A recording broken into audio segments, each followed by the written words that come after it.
Bueno, pues vamos a dar inicio con la predicación, con el mensaje que el día de hoy nos trae el Señor.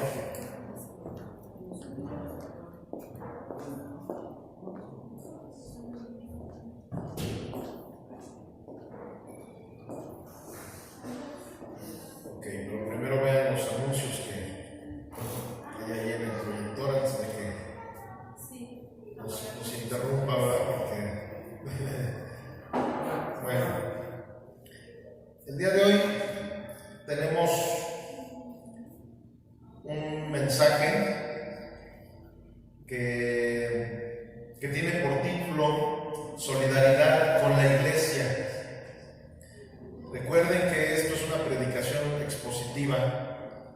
Estamos ya en la recta final de la epístola a los Romanos.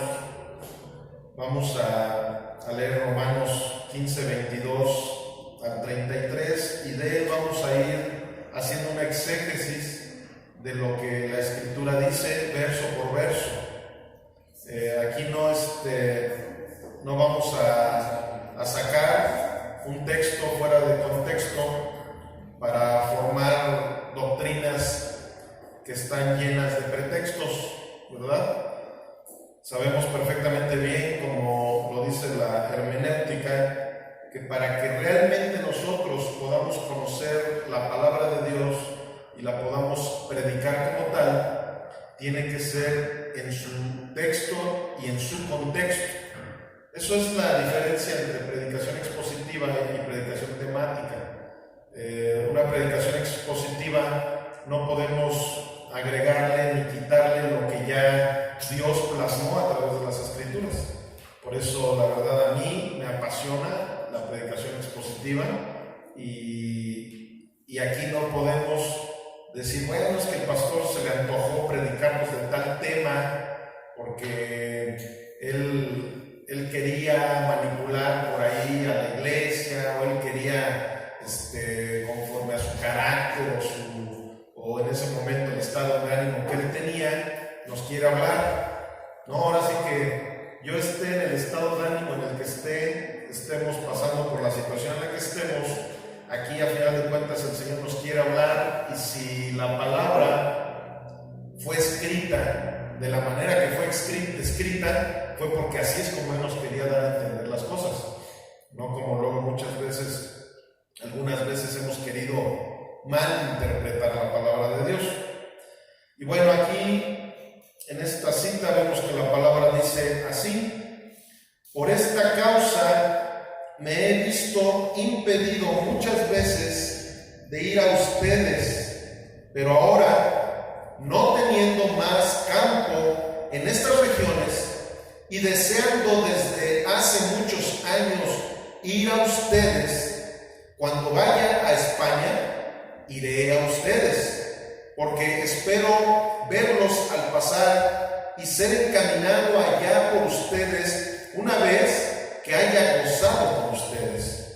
Mas ahora voy a Jerusalén para ministrar a los santos, porque Macedonia y Acaya tuvieron a bien hacer una ofrenda para los pobres que hay entre los santos que están en Jerusalén. Pues les pareció bueno, y son deudores a ellos, porque si los gentiles han sido hechos participantes de sus bienes espirituales, deben también ellos ministrarles de los materiales. Así que cuando haya concluido esto y les haya entregado este fruto, pasaré entre ustedes rumbo a España. Y sé que cuando vaya a ustedes, llegaré con abundancia de la bendición del Evangelio de Cristo.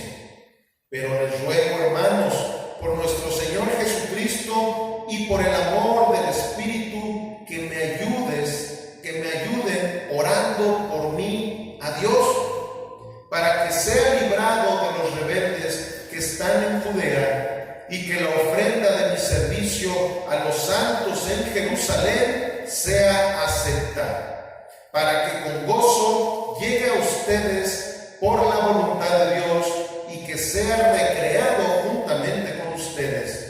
y el Dios de paz sea con todos ustedes. Amén.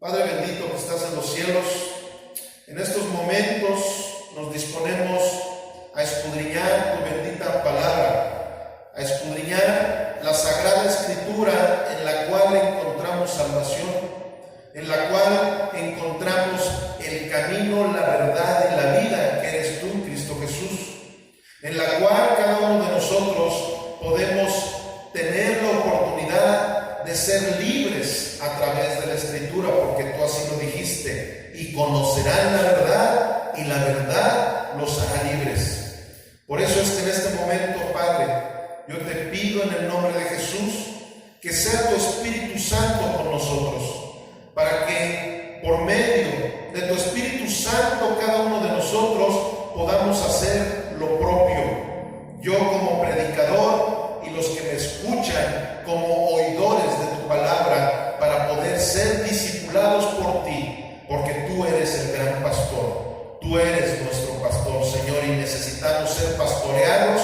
Por eso te pido en el nombre de Jesús que nos des la explicación a nuestra mente y a nuestro corazón para que lo entendamos perfectamente bien, que nuestros sentidos espirituales y naturales puedan estar totalmente perceptivos para que tu palabra sea clara en nuestras vidas.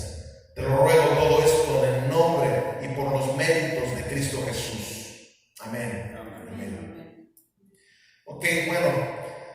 Pues aquí en la Escritura acabamos de ver algo o de escuchar algo que nos lleva a entender de qué manera es como la iglesia primitiva de nuestro Señor Jesucristo iba siendo edificada. La iglesia de nuestro Señor Jesucristo iba siendo edificada en una solidaridad tanto de parte de los predicadores como de parte de los discípulos también. La verdad es que hay veces que por no entender el diseño original que Dios ha tenido para su iglesia, por eso es que muchas veces andamos divagando y no sabemos realmente ni siquiera el porqué de que escuchemos un sermón. Muchas veces no entendemos ni siquiera el por qué se levanta una ofrenda, un diezmo, el por qué muchas veces en una predicación se habla de que ayudemos a nuestros hermanos en la fe, el por qué muchas veces nosotros debemos de hablar de la generosidad. Pero aquí precisamente estamos viendo algo bien importante, que la estrategia que Dios nos da para que seamos fuertes como iglesia es la solidaridad en nosotros. ¿Sí está por ahí Joshua? A ver, ¿qué dice ahí? La única estrategia que Dios nos da para que seamos fuertes es la solidaridad entre nosotros. Ok. Esto es precisamente para que nosotros vayamos entendiendo cuál es ese diseño que Dios tiene para la iglesia. El diseño que Dios tiene para su iglesia siempre va a ser la solidaridad. Por eso es que Él dice que nosotros somos su cuerpo, ¿verdad? Somos el cuerpo de Cristo. Sería muy raro ver que de repente una persona tenga comezón en un pie y su mano no le quiera rascar el pie, ¿verdad? Sería como de locos, ¿cierto o no es cierto? Así que la mano estuviera así como que, ay, no, lo rasco, no, mejor no, y el pie con una comezón tremenda y la mano no quiere rascar el pie. Cuando a un pie le da comezón, la mano y todo el cuerpo se siente incómodo. Por eso es que la mano, de una manera como inercia, empieza a rascar el pie que le está incomodando todo el cuerpo. Eso es precisamente de lo que nos habla la Escritura, amados.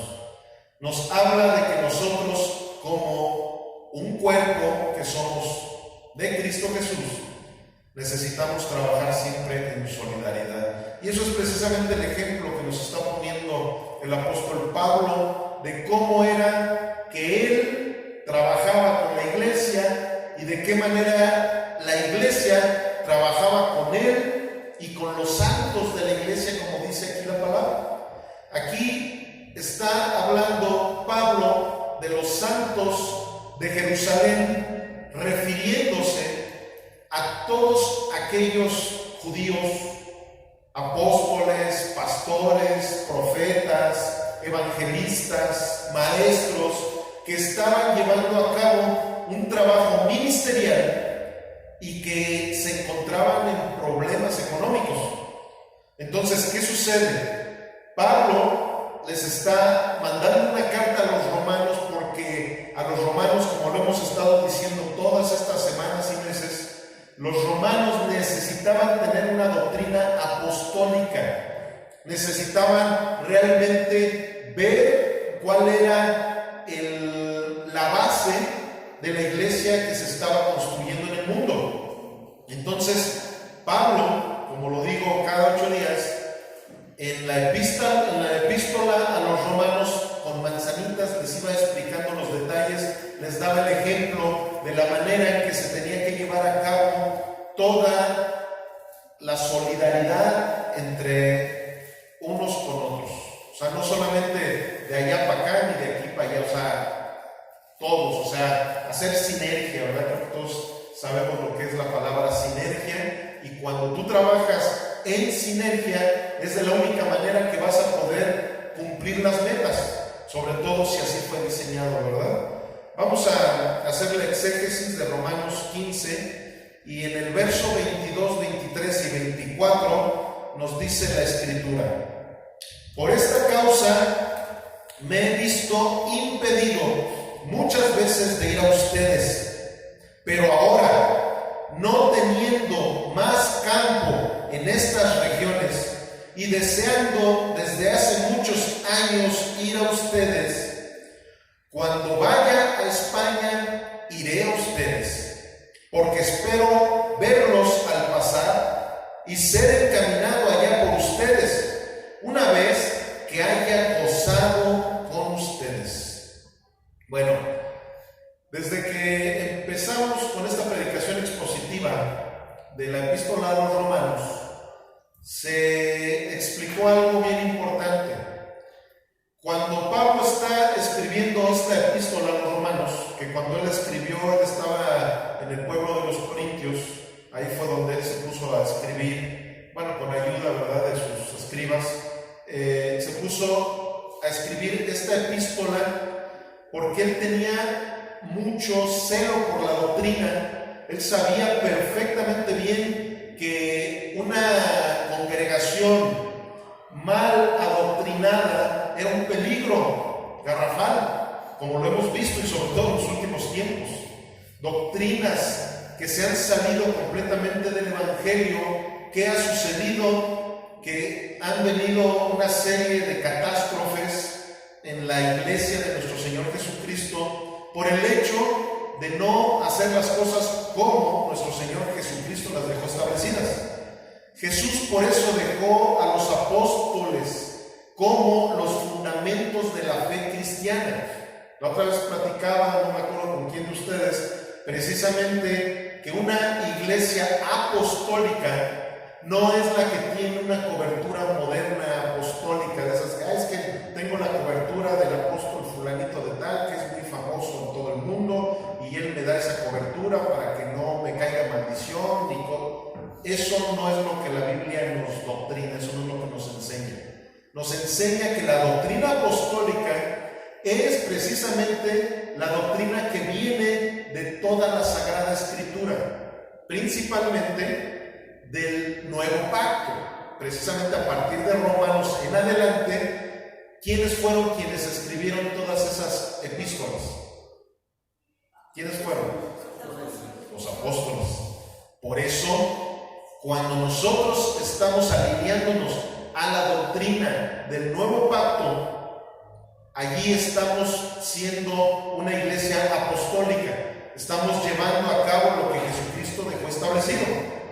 ¿Qué pasa? Que muchas veces pueden decir, pero pastor, si yo veo que también tú muchas veces estás sacando citas del Antiguo Testamento y a veces nos hablas mucho de tal personaje, nos has hablado de Abraham, nos hablas de Moisés, nos hablas de Sansón, nos hablas de David. Claro, ¿por qué? Porque cuando nosotros vemos el Antiguo Testamento con los lentes de la gracia, con los lentes del Nuevo Pacto, siempre todas las doctrinas que encontremos también en el Antiguo Testamento nos van a llevar a Jesucristo. Pero, ¿cuál es la diferencia? Todas las leyes de ritos que existían en el Antiguo Pacto, esas leyes son las que quedaron totalmente inhabilitadas en la iglesia de Jesucristo. ¿Por qué? Porque Jesucristo ya cumplió con todo lo que se tenía que cumplir en la ley. Jesucristo ya cumplió incluso con todas las fiestas, esas fiestas de Israel que en algunas iglesias judaizantes las siguen celebrando, ya no las deberían de celebrar si entendieran lo que Jesucristo vino a hacer. Jesucristo vino a cumplir con todas esas fiestas, esas 7 fiestas que se celebraban en el pueblo de Israel. Jesús vino a cumplirlas.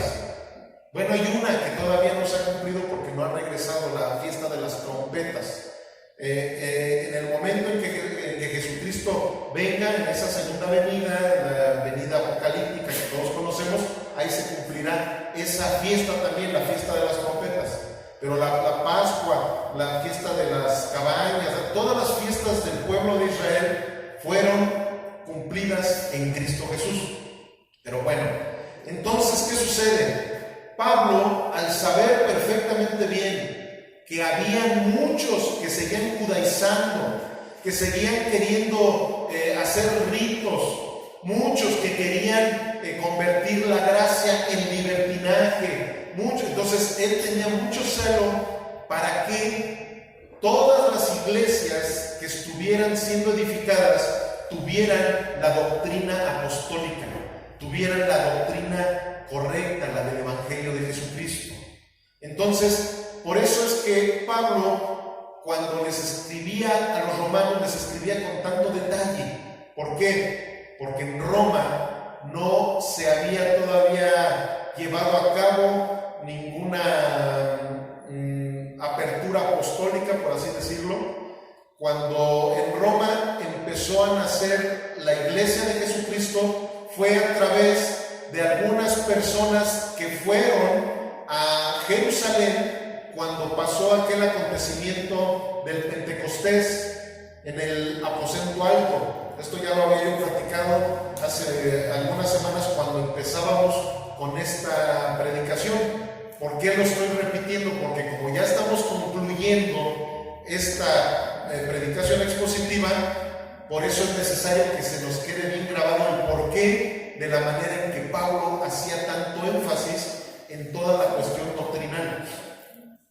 Todas las personas que estaban levantando iglesitas en Roma, no las estaban levantando con una cobertura apostólica. Ahí sí se valía eso de la cobertura apostólica.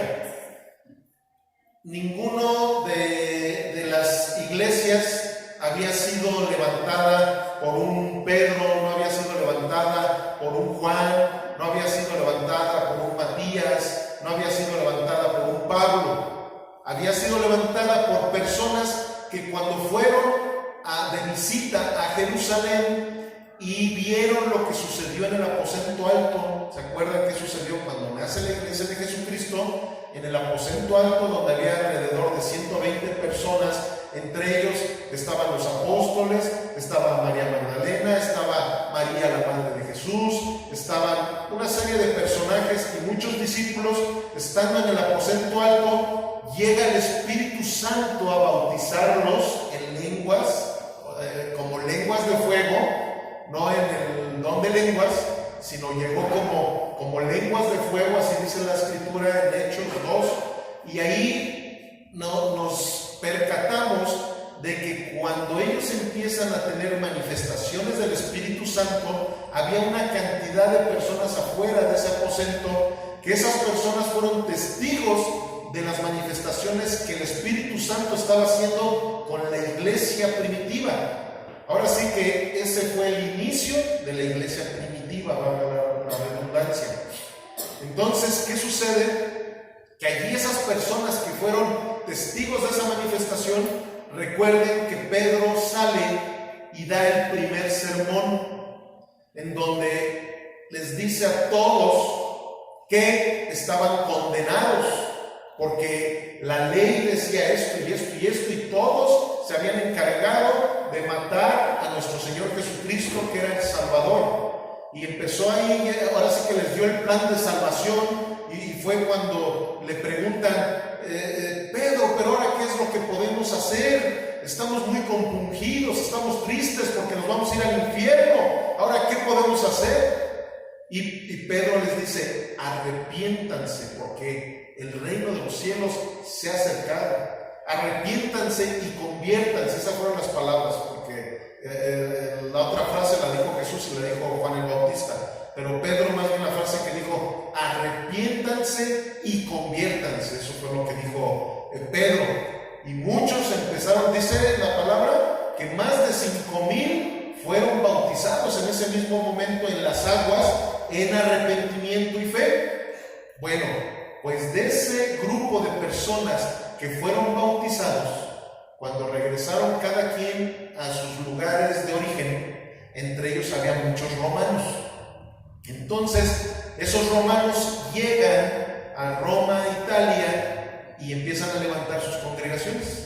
Empiezan a hacer como células en casa, en donde lo que ellos habían visto en ese momento, y como fueron bautizados y ya eran cristianos, empezaron a hablar del Evangelio de una manera correcta, pero a la vez sin la dirección correcta, por así decirlo. Necesitaban tener a alguien que tuviera la autoridad apostólica para que fueran guiados. Entonces, eso es lo que aconteció en Roma. Por eso, Pablo tenía mucho celo por todo lo que les estaba escribiendo a los romanos, para que no se torciera la doctrina verdadera. Eso es algo que a Dios le duele. Yo creo que es lo que más le duele a nuestro Dios, el que nosotros empecemos a tergiversar la palabra de Dios. Eso es lo que más le duele. ¿Por qué? Porque cuando se empieza a tergiversar, empezamos a desconocer al Dios verdadero. No nos damos cuenta quién es el Dios verdadero, y por eso es que lo insultamos con nuestra manera de vivir, por eso es que lo agredimos con nuestra manera de hablar, lo agredimos a veces hasta con nuestra manera de orar, como la otra vez les comentaba, lo agredimos con todos nuestros actos. ¿Por qué? Porque no estamos alineados a la doctrina bíblica, a la doctrina del Evangelio de Jesucristo. Y bueno, aquí en Judas 1:3, Judas nada más tiene un solo capítulo, pero en el verso 3, Judas era hermano de nuestro Señor Jesucristo. De hecho, algunos lo conocen como Judas Tadeo. San Judas Tadeo, como se conoce en el mundo, escribió esta epístola que es cortita pero sustanciosa, ¿verdad? Como dicen por allí. Y vean de qué manera le habla a la iglesia de nuestro Señor Jesucristo. Judas 1:3 dice así: Amados, por la gran solicitud que tenía de escribirles acerca de nuestra común salvación, me ha sido necesario escribirles exhortándolos que contiendan ardientemente por la fe que ha sido una vez dada a los santos. Porque algunos hombres han entrado encubiertamente, los que desde antes que habían sido destinados para esta condenación, hombres impíos que convierten en libertinaje la gracia de nuestro Dios y niegan a Dios, el único soberano, y a nuestro Señor Jesucristo. Jesucristo. Fíjense de qué manera Judas, si leen el capítulo de Judas, se darán cuenta, él precisamente parecido al apóstol Santiago, que también era hermano de nuestro Jesucristo, vemos cómo ellos precisamente, yo creo que con la autoridad que tenían por haber estado viviendo tanto en la carne como en el ministerio con el Maestro, con el Señor Jesús, tenían un celo tremendo de lo que era la doctrina, de lo que eran las tradiciones que se estaban llevando a cabo en aquellos tiempos. Entonces, aquí Judas dice claramente que nosotros, como hijos de Dios, necesitamos contender ardientemente en contra de las falsas doctrinas. Esta es una cita, amados, con la cual muchas veces yo he tenido que dar argumentos con algunos hermanitos que los amo mucho, los quiero mucho, pero que luego andan medios errados pensando en que no debemos de hacer crítica a las falsas doctrinas. Hay quienes tienen la idea de que nunca debes de entrar en situaciones apologéticas, que nunca debes de entrar en situaciones en las cuales le pongas un estate quieto a todos aquellos que están llevando a la doctrina de una manera incorrecta. Aquí vemos que esto es algo imperativo, ¿verdad? Aquí no vemos que sea una sugerencia. ¿Cuántos creemos que la Biblia es palabra de Dios? Amén, ¿verdad? Porque por eso estamos aquí. Bueno, si esto es palabra de Dios, Dios nos está diciendo a través de la pluma de Judas, nos está diciendo a ti y a mí: contiende ardientemente en contra de todos aquellos que estén tergiversando el Evangelio de Jesucristo. Eso es lo que nos está diciendo en este momento la palabra. Por eso es que Pablo tenía tanto celo de que los romanos entendieran claramente el mensaje. ¿Por qué es que Pablo empezó a escribir todo esto? Porque a final de cuentas Pablo se estaba percatando claramente de que gracias a la sana doctrina, la iglesia de Jesucristo empezaba a crecer de una manera sana. ¿Cuántos de aquí les gustaría que sus hijos no crecieran o que estuvieran totalmente desnutridos? Yo creo que a nadie, ¿verdad? Entonces, eso es precisamente el celo que Dios tenía, y por eso es que a sus apóstoles les estaba dando toda la oportunidad de que ellos alinearan correctamente a toda la iglesia de Jesucristo, incluyendo a la iglesia de Roma. Entonces, ¿qué pasa? Que si una congregación estaba creciendo sin la nutrición del Evangelio, esa congregación iba a estar enferma, como lo que sucede desgraciadamente en muchas congregaciones. Hay congregaciones que aparentemente tú las puedes ver que crecen, ¿verdad? Es como hay muchachos que llegan a crecer a más de 2 metros, y a veces la gente ignorante dice: ay, es que yo creo que le dieron de comer muy bien, pero no, hay veces que hasta eso es una enfermedad. No sé cómo se le llame científicamente, pero he escuchado que le dicen gigantismo, ¿verdad? Entonces el gigantismo es algo que daña a esa persona, y uno piensa que porque está bien grandote ya de esa manera es que está muy sano. No, realmente para que alguien esté sano necesita alimentarse bien. Como últimamente he estado diciendo yo mucho esa frase: somos lo que comemos. De la misma manera pasa en lo espiritual. Somos la doctrina que tenemos. Ahora sí que dependiendo la doctrina es de la manera que nosotros vamos a disfrutar de nuestra vida, tanto secular como de nuestra vida espiritual.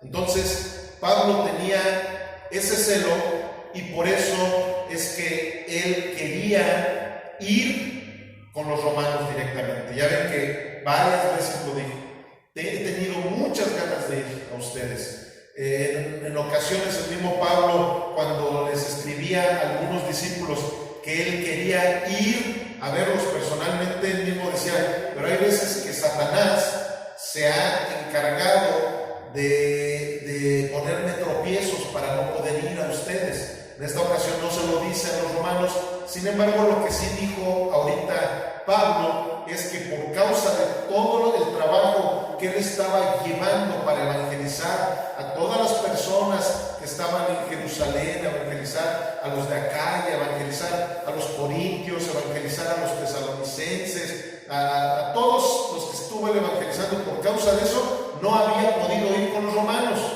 Pero aquí él está diciendo que tenía urgencia por ir con los romanos.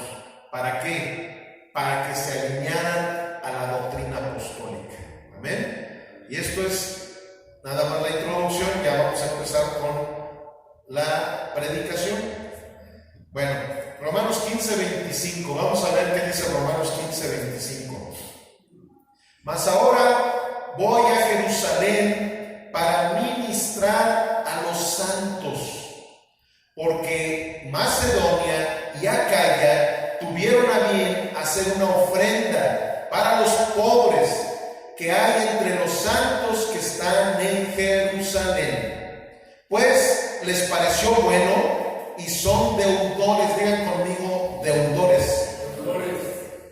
Y son deudores a ellos porque si los gentiles han sido hechos participantes de sus bienes espirituales, deben también ellos ministrarles de los bienes materiales.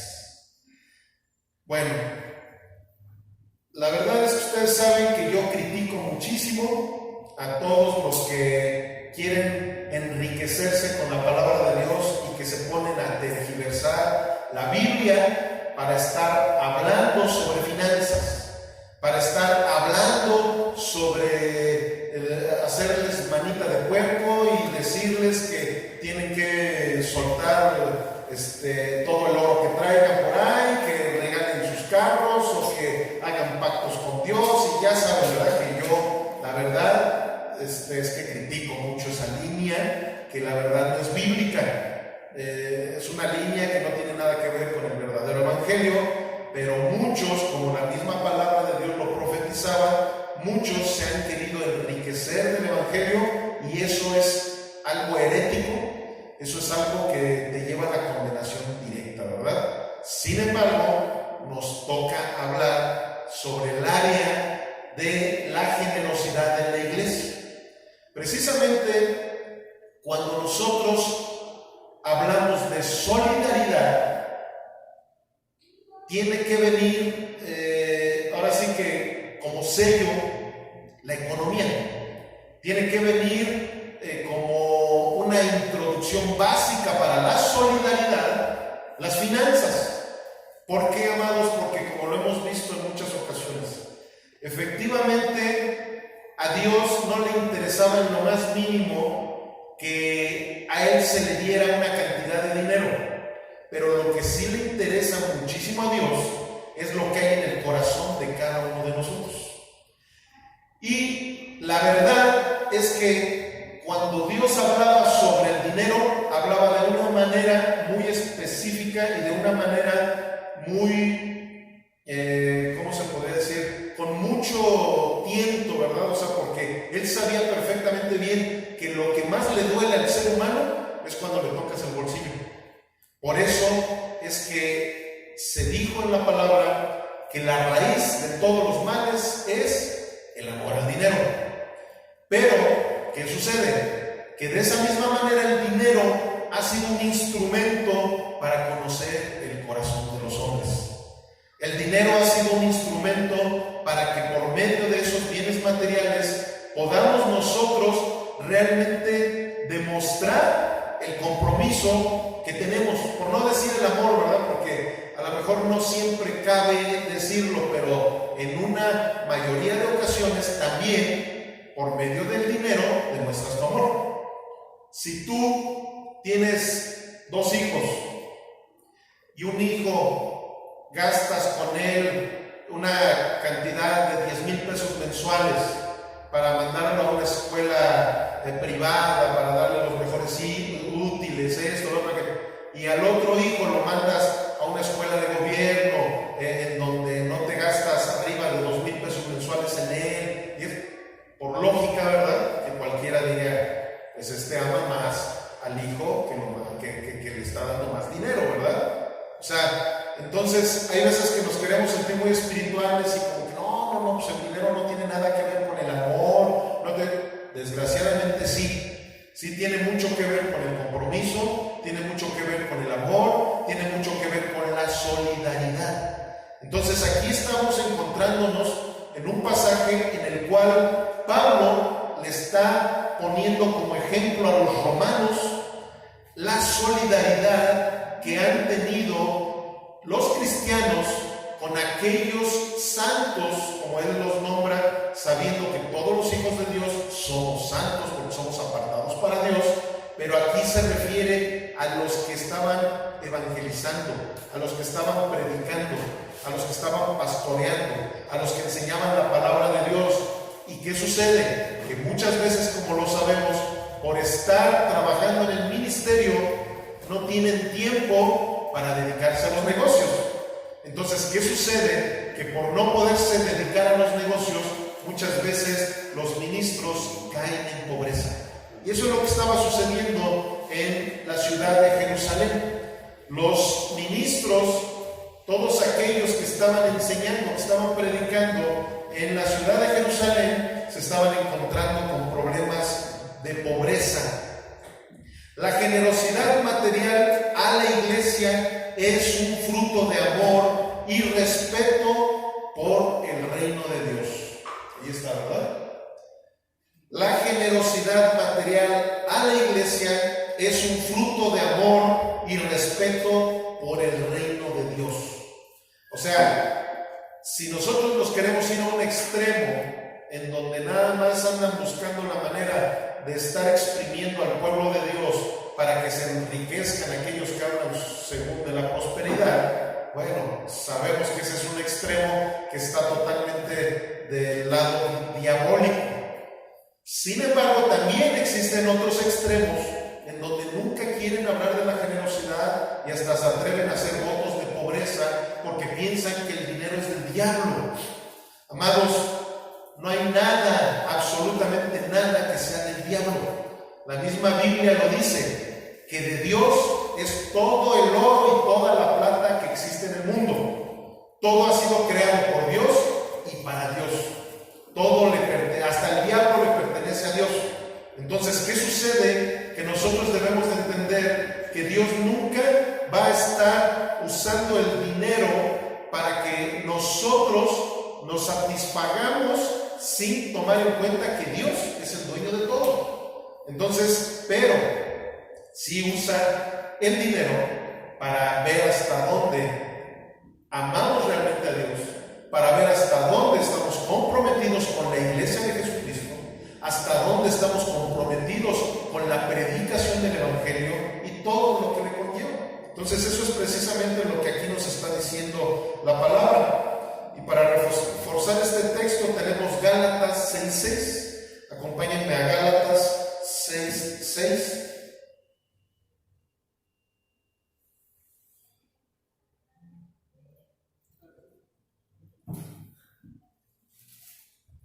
Dice así: el que es enseñado en la palabra, haga partícipe de toda cosa buena al que lo instruye.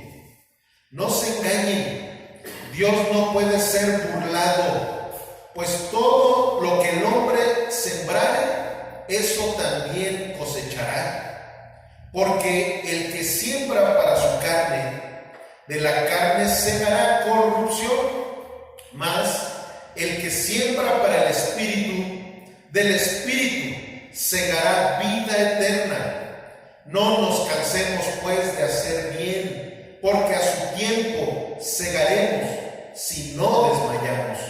Así que según tengamos oportunidad, hagamos bien a todos y mayormente a los de la familia ¿de qué? de la fe. Bueno, esto nos habla de la solidaridad de la iglesia, amados. Hay veces que las personas no entienden que el dinero Dios nos lo da como una semilla. ¿Qué haces con una semilla? Se siembra, ¿verdad?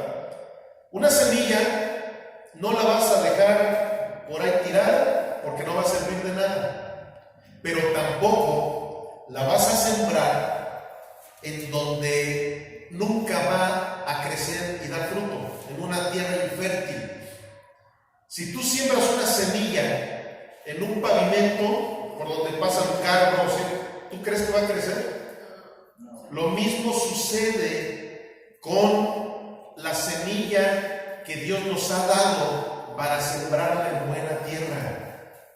Estas personas de las que ahorita estamos hablando, los de acá, todos aquellos que se pusieron de acuerdo para hacer una colecta y mandarle dinero a los hermanos que estaban padeciendo pobreza en Jerusalén, lo hicieron ¿por qué? Porque sabían con quién estaban tratando. Sabían que no hay mejor tierra para sembrar que la fertilidad del pueblo de Dios. Cuando tú siembras en el reino eterno, como lo está diciendo aquí la palabra, vas a cegar, vas a cosechar cosas eternas. Si tú estás sembrando en un lugar porque dices, ay, es que yo quiero mucho a mi sobrino fulanito de tal, porque como es de sangre, aunque sé que es un bandolero, aunque sé que el dinero que yo le dé va a ser para gastárselo en droga, va a ser para comprarse a lo mejor una nueva pistola para poder andar asaltando por aquí y por allá, pero es mi primo y yo lo quiero mucho, es de mi sangre, híjole, voy a agarrar este dinero, es más, le voy a dar un fideicomiso cada mes o cada quincena, le voy a estar dando X cantidad de dinero. ¿Tú crees que esa siembra va a ser una siembra en tierra fértil? Es más, va a ser algo todavía peor. ¿Por qué? Porque estás fomentando el vicio de esa persona, estás fomentando algo totalmente dañino. Por eso aquí dice la palabra que así según tengamos oportunidad, hagamos el bien a todos, porque esa es la naturaleza del cristiano, hacerle bien a todos, pero mayormente a los de la familia de la fe.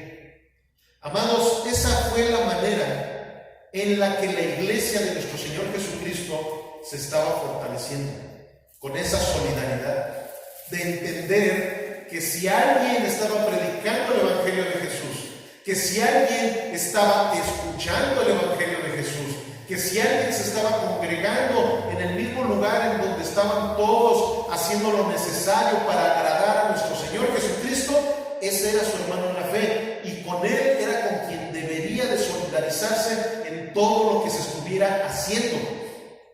Ese entendimiento es lo que ha hecho que la iglesia de nuestro Señor Jesucristo, después de 2000 años, siga subsistiendo. Ese entendimiento, el entendimiento de la solidaridad en la iglesia de Jesucristo, amados. Cuando tú entiendes esto, y miren, les voy a decir algo, luego cuando tenemos pláticas así entre pastores, no te decía un pastor, no, hermano, dice, a mí luego me da tanta tristeza ver que hay unos sermones tan buenos para darle sus coscorrones a aquellos discípulos que se andan portando mal, pero a final de cuentas los coscorrones les llegan a los que sí se portan bien, porque ahí están en la iglesia cada 8 días, y los que deberían de estar son los que no están. Y la verdad se los digo, amada familia, no porque quiera echarles flores a ustedes, pero la verdad está la iglesia que verdaderamente es generosa y que ha entendido este tema, Pero bueno, como les dije, yo de todas formas lo tenía que predicar porque nos tocaba escuchar este tema. Y desgraciadamente, por eso es que muchos ahorita no están, porque no han entendido lo que es solidarizarse al cuerpo de Cristo. No han entendido qué es eso. O sea, siguen siendo religiosos, siguen siendo personas que dicen, ay, pues si me sobra el tiempo voy. Pues si no me sobra, pues ahí recibo la bendición. Al fin que diario el pastor ahí nos manda una cita bíblica o nos manda, pues ahí recibo la bendición, ¿verdad? Como muchas veces le hace el religioso. Ay, pues no importa que llegue nomás a la bendición. Ay, al fin que ya cumplí porque hice una obra de caridad. Ay, porque esa es una mentalidad mediocre de religioso. ¿Y qué sucede? ¿Por qué actúa así esas personas? Porque no entienden lo que es la solidaridad en la iglesia. Si tú tienes amor por, no sé, un partido político, ¿verdad? Que eso es pecado, pero tú tienes amor por un partido político, supongamos. Bueno, pues ¿qué hacen esas personas que tienen un amor tremendo por el partido político? Pues lo apoyan, se solidarizan y andan haciendo campaña y andan haciendo hasta lo que no para subir el rating, para desprestigiar a los otros colores, hacer esto, hacer lo otro, o sea, haces lo necesario para que ese color de tu partido favorito pueda crecer, pueda fortalecerse, pueda ser el mejor. Bueno, cuando nosotros entendemos lo que es la solidaridad, de lo que nos está hablando ahorita la palabra, por eso es que hay muchas iglesias que tú vas, el día de hoy mi hijo lo invitaron a tocar en una iglesia que tiene mucho poder por la solidaridad que hay allí. No porque ahí no hayan existido divisiones, no. En todas las iglesias siempre van a existir trigo y cizaña. Escrito está, siempre va a existir eso. Sin embargo, muchos lugares no se desvanecen por el hecho de la solidaridad, porque han entendido. Y es más, yo les voy a decir una cosa, aquí nos ha sucedido eso. Si no fuera por la solidaridad que el remanente, el pequeñito remanente que el Señor nos ha dado el privilegio de ser en esta congregación, yo creo que no subsistiría, pero para nada. Se necesita entenderlo, pero es el Espíritu Santo el que nos lo hace entender. La verdad es que así es.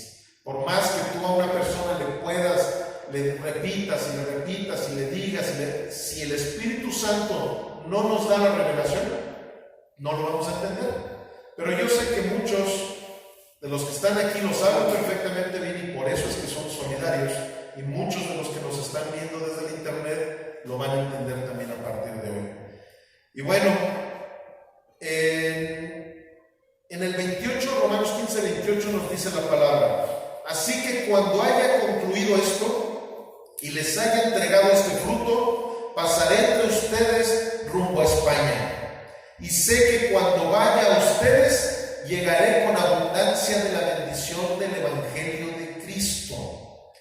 Miren, amados, la expectativa de Dios para su iglesia, como dice por ahí, a ver, Joshua, la que sigue, ¿cómo se le llama? La diapositiva que sigue. Dice, la expectativa de Dios para su iglesia es solidaridad verdadera y no hipocresía. Acuérdense que si algo le gustaba decir a mi Señor Jesús a los religiosos, a los escribas, a los fariseos, ¿se acuerdan? Hipócritas les decía. Así, pero con gusto, ¿verdad? Yo veo ahí como agarrar, hipócritas, sepulcros blanqueados. Ustedes por afuera están muy bonitos, ¿verdad? Pero por dentro están puros huesos, puro muerto, ¿verdad? ¿Por qué? Porque Dios sabe, como hace ratito lo acabamos de decir. Nos podemos burlar del vecino, nos podemos burlar del papá, de la mamá, del pastor, del maestro, pero de Dios nadie se burla. De Él sí nadie se puede burlar. En 1 de Juan 3:17 la palabra nos dice: pero el que tiene bienes de este mundo y ve a su hermano tener necesidad y cierra contra él su corazón, ¿cómo mora el amor de Dios en él? Hijitos míos, no amemos de palabra ni de lengua, sino de hecho y en verdad. entendieran los que dejan abandonadas sus congregaciones, si esto lo entendieran los que dejan la palabra de Dios a un lado, si esto lo entendieran los que dejan de orar porque no saben lo hermoso que es ese recurso divino que Dios nos ha dado, que se llama oración. Si esto lo entendieran todas esas personas, el reino de Dios estaría mucho más fuerte de lo que realmente debería de estar. Y al decir reino de Dios no me estoy refiriendo a lo que ya Dios hizo, porque el reino de Dios siempre va a ser más fuerte que nada en absoluto. Pero yo me refiero al reino de Dios que todavía está vigente en esta tierra, porque tú y yo somos parte del reino de Dios. Pero ¿por qué muchas veces no se ve la manifestación del reino de Dios en nuestras vidas? Por esa falta de solidaridad. Amados, yo veo cómo desgraciadamente hay algunas religiones en donde muchos acuden por la solidaridad que hay. Más voy a decir un nombre: los mormones. Hay gente, fíjense, yo estuve evangelizando a una persona allá en Querétaro, que ahí la llevábamos y lo estaba evangelizando y ya estaba dejando la idolatría, estaba dejando esto. No, ya hasta me estaba pidiendo que le recomendara una iglesia cristiana en Querétaro y esto y lo otro, aquello. Y un día de repente empiezo a ver que estaba subiendo ahí en el Face muchas imágenes de mormones, muchas cosas así de mormones. ¿Qué dijo? Y ya le hablo con esta persona por un mes y me dice: oye, veo que, ¿qué pasó? Pues si te he estado yo hablando de que Jesucristo es el camino, la verdad y la vida. Te he estado hablando de que el libro mormón no es un libro divino. La Biblia es el único libro divino, es la Sagrada Escritura, es la verdad, es esto y lo. Y me dice esta persona: sí, pero ¿qué crees? Que yo he estado buscando un lugar en donde se me apoye financieramente, en donde me den el cobijo que yo necesito, y la verdad es que me encontré con los mormones y ahí es el único lugar. Luego me dieron trabajo, yo ni trabajo tenía, y en cuanto fui, luego me ofrecieron que entrara a la empresa de uno de los hermanos de ahí, y que esto y lo otro y aquello y bla, bla, bla. Entonces digo: wow, como en algunas áreas, aunque traigan una doctrina muy torcida, pero mejor allá hay solidaridad. ¿Cómo puede ser posible? Y luego, por eso también la gente dice: ¿cómo pueden crecer más las sectas que la verdadera iglesia de Jesús? Bueno, porque allí sí hay solidaridad. Y claro, todo esto está escrito, ¿verdad? O sea, no estamos hablando de que a Dios nos estamos sorprendiendo con la falta de solidaridad en su iglesia. No. Si no, no estaría escrito lo que estamos leyendo. Aquí estamos viendo claramente cómo, fíjense, dice: hijitos míos, no amemos la palabra, no amemos de palabra ni de lengua, sino de hecho y de verdad. Si esto estaba escrito a la iglesia de Jesús, es porque sabía perfectamente bien Jesucristo lo que iba a suceder y seguiría sucediendo con la iglesia de Jesús. Y bueno, para terminar, en Romanos 15:30 vemos que la palabra nos